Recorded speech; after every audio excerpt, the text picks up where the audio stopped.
શ્રીજી મહારાજ બોલે આ સાધુ થકી કોઈ બીજી મોટી પદવી નથી. આ મહારાજના શબ્દો છે. હું આપ સૌને વિનંતી એટલા માટે કરું છું કે આપણે સંતનો મહિમા સમજજો. આપણે ત્યાં જો ભગવાને આપણને બાપજીએ એવા સંતો તૈયાર કર્યા છે, ભલે નાના હશે ઉંમરમાં, પરંતુ સંપ્રદાયની એક વિશેષતાઓ, નાનામાં નાના સાધુની નિષ્ઠા તમે જુઓ ને, મુક્તો શું વાત કરું, આટલી પોલ જોવા નહીં મળે મુક્તો. કારણ કે અમને પહેલેથી ગળથુથી જ નથી ભાઈ, એમણે સહેજ પણ ઢીલી પોચી ગળથુથી જ નથી ભાઈ આ બાપજીએ. પરોક્ષના શાસ્ત્રો અમને ભણવા જ નથી આપ્યા, જોયા જ નથી ને. બોલો કે જેથી કંઈ અંદરથી પરોક્ષનું નીકળે ક્યારે પહેલા? અંદર પડ્યું હોય તો નીકળે ને, છે જ નહીં, ક્યાંથી નીકળે? ઉપાસનામાં અને આજ્ઞામાં રંચ માત્ર આ સંસ્થામાં ફેર પડવા દીધો નથી. બાપજીએ પોતે પડવા દીધો નથી, એટલે અમને પડવા દેતા નથી. આપણને મળેલા સંતોનો મુક્તો આપણે મહિમા સમજો. કેવો મહિમા, કેવી રીતે સમજવો, શું સમજવો, એ આપણે વાત કરી રહ્યા છીએ. આ શું કહેવું સુભાષભાઈ? 2 વર્ષના પહેલાનો પ્રસંગ છે. જળજીર્ણ એકાદશી હતી અને સ્વામીશ્રી બાપજી અમેરિકાથી દુબઈ આવેલા અને શારજામાં થોડું વિચરણ થયેલું અને 54, 55, 56 ગરમી હતી અને શારજામાં મંદિરે બેઠ્યા, શારજાના નાનકડા એવા મંદિરમાં, અને ત્યારે સ્વામીએ પ્રાર્થના કરી કે હરિભક્તો માટે લીંબુનું પાણી છૂટ આપો. એમ જળજીર્ણ એકાદશી છે, નકોડો છે. બાપજીને બહુ વિનંતી કરી, ત્યારે હા પાડી. સ્વામી કીધું કે સંતો માટે, કે હું તો નહીં લઉં પણ સંતો માટે. બાપજી ચોખ્ખી ના પાડી દીધી, સંતો માટે તો નહીં, સંતો નહીં. મુક્તો કદી પણ બાપજી અમને અલ્પ વચન લોપવા દીધું નથી મુક્તો. ત્યારે એવા સંતના માટે આપણે કેવો મહિમા સમજવો મુક્તો. આપણને ઘણી વખત મહિમાની કસર રહી જાય છે અને એટલે એમના વચન નથી મનાતા, એમની આજ્ઞા નથી મનાતી, એમનો આનંદ નથી રહેતો. ક્યારેક આપણને ઘરકી બાત થઈ જાય છે, ક્યારેક નાની બાબતમાં આપણને રોકે ટોકે તો એનાથી આપણને ક્યાંક અવળું પડી જાય છે, આંટી બંધાઈ જાય છે. સંતો સાથે ક્યારેક આપણું મન જુદું થઈ જાય છે. એનું કારણ શું? આપણને સંતનો મહિમાની કસર છે પહેલાં. એટલે જેના દ્વારા અમે ક્યાં તમને કાયમ રોકવા ટોકવા આવશું કહો જોઈએ. આ 12 મહિના 2 વખત માંડા વાય મારે 2 દાડા. બોલો આ કેટલા વર્ષે 2 દિવસની શિબિર થઈ. અમે ક્યાં તમને નાની નાની બાબતમાં કહેવા આવશું? એ કોણ કહેશે તમને? રોકી ટોકીને, સીધા કરીને, સહેજ પણ દંડો મારીને, સહેજ કડક થઈને તે સંતો કહેશે. અને એ સંતનો જો મહિમા નહીં હોય તો નહીં ચાલે, ના ચાલે. ઘણી વખત હું એક દૃષ્ટાંત આપું છું કે ભાઈઓ, તમારે દાખલા તરીકે તમારા ઘેર લગ્ન છે, તમારા ઘેર લગ્ન હોય ને, તમારા કોકના ઘેર લગ્ન હોય ને, તમારે ત્યાં પત્રિકા આવી હોય. પત્રિકામાં તમારા સમાજમાં એવું આવતું હશે કે ભાઈ પેલું ભોજન પાસ જોડે આવતો હોય, ખબર છે? અને એમાં લખ્યું હોય કે 1 વ્યક્તિને જમવાનું છે, 2ને જમવાનું આમંત્રણ છે, અથવા આખા સહપરિવાર એવું લખ્યું હોય, સહકુટુંબ લખ્યું હોય. હવે 1 જણનું જ આમંત્રણ છે અને તમે જમવા માટે જતા હોય ને તમારો નાનો ટેણીયો આવડો 5-7 વર્ષનો છોકરો હોય, દીકરો, અને વાયા થાય પપ્પા મારે આવવું છે, પપ્પા મને લઈ જાવ, મારે આવવું છે. હવે રોવે છે ને રહેતો પેલો તમે એને એવું કહો કે જો 1નું જ આમંત્રણ છે, નહીં જાય લઈ જવાય, બીજા નહીં મારે આવવું જ છે. લઈ જાઓ કે ના લઈ જાઓ? લઈ જવો પડે કે ના લઈ જવો પડે? હવે તમને પહેલાં મને પેલો પાસ જોયો આગળ, તમને જમવા માટે ડાઇનિંગ ટેબલ ને બધું સરસ વ્યવસ્થા કરી આપી, પણ છોકરાને એક લાફો મરીને કાઢી મૂકે તો ચાલે કે ના ચાલે? તમને મોઢામાં ઉતરે? ગળે કોળીઓ ઉતરે? કેમ? તમને જમાડ્યા પણ એનું તો અપમાન કરી નાખ્યું, એની વેલ્યુ જ નથી. તમને નહીં જમાડે ને એને જમાડશે ને તો ચાલશે, સાચી વાત છે ભઈલા. પરંતુ તમે જમાડ્યા ને એને તમે અપમાન કરી નાખો, નહીં ચાલે. એમ મુક્તો મોટા પુરુષનો તમે મહિમા સમજીએ. આપણે બાપજીનો મહિમા સમજો, અમારો મહિમા સમજો, અને સંતોનો નહીં સમજો તો નહીં ચાલે. એ અમારા દીકરાઓ છે.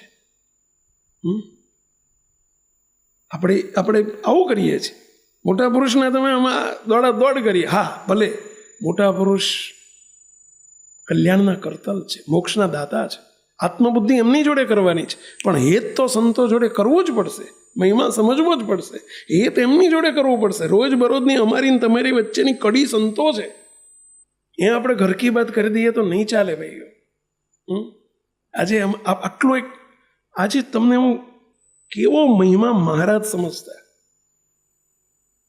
એક નાનું દ્રષ્ટાંત આપું. મહારાજ એક વખત ઉનાળાનો ધોમ ધકતો તાપ, અને મહારાજ ભોળાદ પધારેલા, ભોળાદ. અને મહારાજ જતા હતા તાલથી ગઢપુર જતા હતા. રસ્તામાં એ ભાલદેશ કહેવાય, અને ભાલદેશથી નીકળવાનું થાય એટલે ત્યાં કોઈ જાતની ઝાડી ના મળે.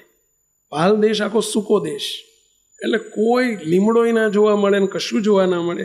ત્યાં નયા બાવળિયા, પેલા ગાંડા બાવળ કે ને બાવળિયા, જ્યાં અને બાવળિયાની ચારે બાજુ નર્યું બાવળિયા સિવાય કંઈ જોવા જ ના મળે. બાવળિયાનો કંઈ છાંયો ના હોય.